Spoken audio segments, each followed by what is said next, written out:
Your carrots keep coming out short, stubby, and twisted, and you have no idea why. I had the exact same question, and after spending time digging through a lot of information, I found something surprising. The problem is not your green thumb. It is the soil. There is a study from all the way back in 1979.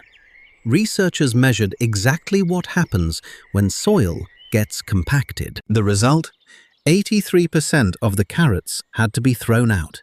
Completely unusable. That one caught me off guard. But here is where it gets interesting. I have pulled together research from a lot of different sources and narrowed it down to 15 vegetables that actually grow cleaner, healthier, and often out-yield the same crops planted in the ground. And I will be upfront with you. I am not a master gardener. I am a storyteller. Someone who has spent the time researching, filtering out the noise, and distilling it down into what is actually worth knowing. Every vegetable on today's list scores high on 4 things a pot gives you that open ground simply cannot. 1. Loose root-friendly soil you mix yourself. 2. Sharp drainage so roots never drown. 3.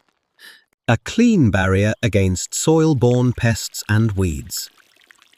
4. The power to move your plant to exactly the sun or shade it needs. I will move quickly from number 15 down to number 4, but stay with me until the top 3. Because the vegetable sitting at number 1 breaks the oldest rule in gardening. I will show you why around the 10-minute mark. Grab something to write with, because a few of these you will want to start this week. Number 15. Lettuce. Grow it in the ground. Slugs shredded. One heat wave and it bolts. The plant panics, thinks it is too hot. I need to flower and seed before I die, and stops making leaves altogether. But in a pot right by your door, you snip leaves all week. Temperature spikes. You slide it into the shade. That's simple. If you have never grown food on a balcony before, this is the perfect place to start. Number 14. Spinach. Spinach hates wet feet, and just like lettuce warms soil and it bolts. The roots heat up, the plant thinks summer is here, time to flower, and the harvest is over. A container drains fast. You move it into gentle morning sun. That alone can stretch your harvest by weeks. A lot of gardeners in the community have been sharing this tip, and it genuinely makes a difference. Number 13. Kale. Kale is tough, but out in the ground, cabbage worms attack, and heavy clay locks the roots in place. Imagine the roots trapped in thick, sticky mud. They cannot absorb water consistently. Raise it in a pot of loose mix and the roots run free. Park it on the cool side of the patio all summer. It just keeps growing. Number 12. Basil. Here is the fun part. Basil loves warmth, but cold, damp garden soil, it sulks immediately. A dark pot warms up fast in spring, and if you place it less than a meter from the kitchen door, you will actually use it instead of growing it and forgetting it. Number 11. Mint. This one is non-negotiable. It has to be in a pot. Plant mint in a garden bed and it becomes a bully. It sends runners across your entire plot, crowding out everything else. A container is a polite prison. You get all the flavor, none of the invasion. I have seen so many gardeners share that they learned this lesson the hard way. Number 10. Green onions. Shallow roots, so depth was never the point. The point is lifting them off the ground, away from soil splash and slugs. A small tray, regrown from kitchen scraps, costs almost nothing. Here is a detail most people miss. In a fabric pot, when roots reach the edge, they hit air and stop. Sounds strange, but that actually forces the plant to grow a denser, bushier root system. I will not throw a made-up yield number at you. It varies too much by crop, but gardeners who have switched to fabric bags consistently say the same thing. Sturdier seedlings. One balcony grower, in a cool, rainy climate, shared that after moving their lettuce and basil into doorstep pots, years of slug damage disappeared in a single season. A quick safety note, because many of you garden around kids and pets. If slugs find your greens, skip the harsh chemical pellets. A ring of copper tape around the rim works well. Or use iron phosphate bait. It is classified by the EPA as low risk around dogs and children when used as directed. And here is the pattern across all 6. None of them needed deeper soil. They won on a clean, mobile, pest-free home. But the next group is fighting an invisible enemy, buried right inside your garden bed. Number 9. Bush beans. This is the invisible enemy I mentioned. In old garden soil, there are microscopic organisms called root knot nematodes. You cannot see them with the naked eye, but they are tunneling into your bean roots, creating swollen knots that cut off water and nutrients. The plant slowly wilts for no obvious reason. The solution? Fresh, sterile potting mix. Nematodes have no way in. It is as simple as building a wall before they even show up. Number 8. Cucumbers. Cucumbers die fast in soggy beds. Not because you are overwatering, but because the soil cannot drain fast enough. The roots sit in stagnant water and fungal disease starts climbing the leaves. Give them a pot with sharp drainage and a trellis. Airflow around the leaves. That alone cuts down the leaf disease that ends most cucumber plants early and stretches the harvest considerably. I want to pause here for a second.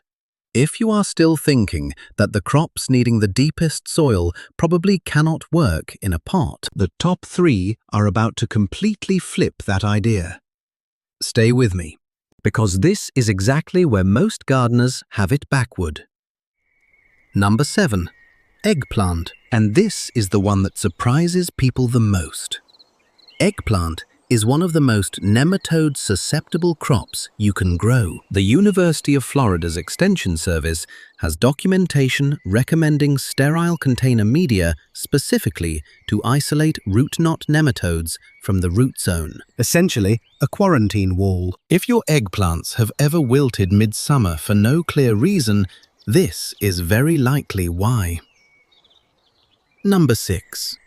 Hot peppers. Here is where it gets interesting. Peppers stall out when their roots get too hot.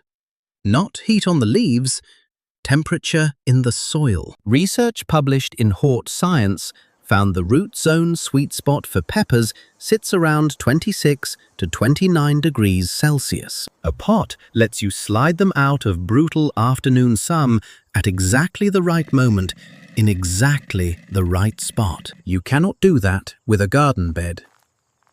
Number 5. Bell peppers. Same heat rule, bigger payoff. That same research measured a black pot in full sun reaching 53 degrees Celsius. At that temperature, root mass dropped by 63 to 71%. Compared to a lighter-coloured pot sitting near 36 degrees. That is not a small difference. Pot colour and placement do real, measurable work. Before you ask, no, you do not need expensive gear. The concern most people have is whether plastic leaches into food. Stick to pots and bags labelled BPA, free and lead-free. Raise them on wood or brick off hot concrete, and that concern is handled. I have seen a lot of gardeners share this tip, and it resolves most of the worry. One grower in the Pacific Northwest shared that their balcony tomatoes in a light-colored grow bag outpaced the same variety in their raised bed 2 summers in a row. Number 4. Tomatoes. Heat-sensitive, nematode-prone. The perfect storm. And a container solves both. A light-colored fabric bag cools the roots through evaporation. The loose mix drains well. The sterile media keeps nematodes out from day one. If all you have is a sunny patio and no yard, this is your crop. And now, if a hot pot can erase up to 2/3 of a plant's root system, imagine what hard, compacted garden soil does to the crops you have been growing in the ground your whole life. The top 3 are next, and number 1 rewrites the oldest rule in gardening. This is my favorite part. Most people assume root vegetables belong in the ground. The logic seems obvious. The crop grows downward, so it needs deep soil, open ground, a real garden. Right. I used to think the same thing, until I dug into the research and found the exact opposite. The vegetables you are most certain need to be planted in the ground are the ones that need a pot the most. Why? Because backyard soil and city soil is almost always compacted and heavy, and that is precisely what destroys root crops. Number 3. Radish. This is your fastest win. In loose container mix, radishes swell into round, even bulbs in as little as a month. No forking, no splitting, no twisting from hard soil. If you have never grown food with your own hands, start here. It is almost impossible to fail. Number 2. Potato. And this is where a pot stops being a charming balcony project and starts outproducing your entire yard. I pulled together trials from the University of California. Potatoes grown in grow bags of at least 25 liters yield roughly 3 to 6 kilograms per bag, especially when you pre-sprout the seed potatoes before planting. But here is the part that lazy gardeners like me love most. At harvest time, you do not need a spade. You tip the bag over and the potatoes pour out, clean, undamaged. Never stab a potato with a fork again. Number 1. Carrot. This is the one that breaks the rule. Remember that 1979 study I mentioned at the start? Here is what they actually measured. At a soil strength of just 1.51 to 2.23 bars, carrots came out short, stubby, and forked, and 83% of them were culled as unusable. The cause was not skill, not the variety, not the weather. It was mechanical resistance. The roots simply could not push through. No amount of effort gets past a wall of compacted soil. In a tall pot of fluffy, soilless mix, carrots slide straight down. They come out long, straight, and clean, exactly like the ones you see on magazine covers. The vegetable you were most certain belonged in the ground is the one that benefits most from a pot. And here is what almost everyone misses when they make the switch. Never fill that pot with garden soil. It sounds like a money saver, but garden soil in a container compacts down. And you have just recreated the exact problem you were trying to escape. Use a soilless mix.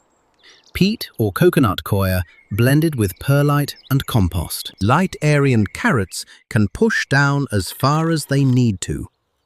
One more thing, because there is no digging involved, the top 3 are also the perfect group for anyone with bad knees or a tired back.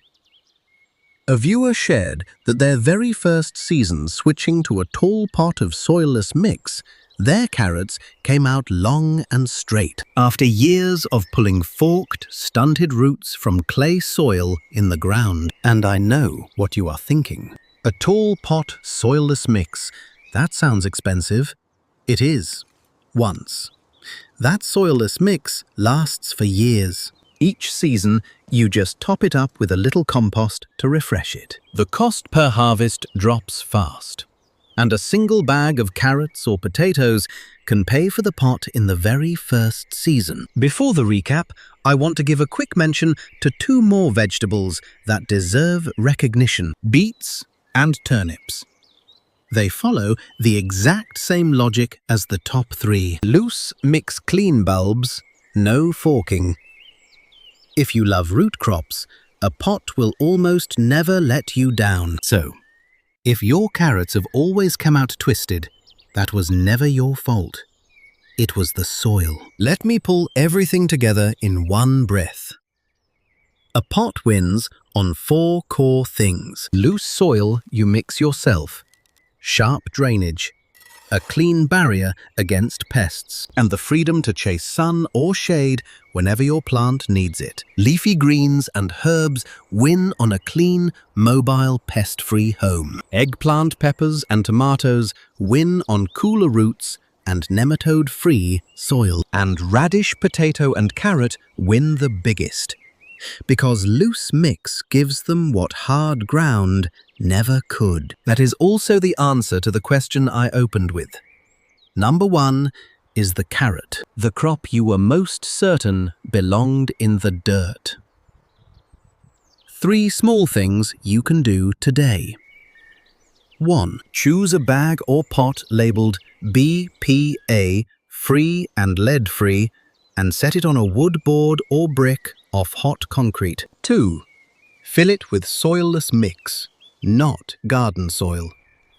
3. If slugs find your leafy greens, use copper tape around the rim or iron phosphate bait that is safe for pets and children. And here is the one question I want you to answer in the comments. Of these 15, which one will you actually plant in a pot this season?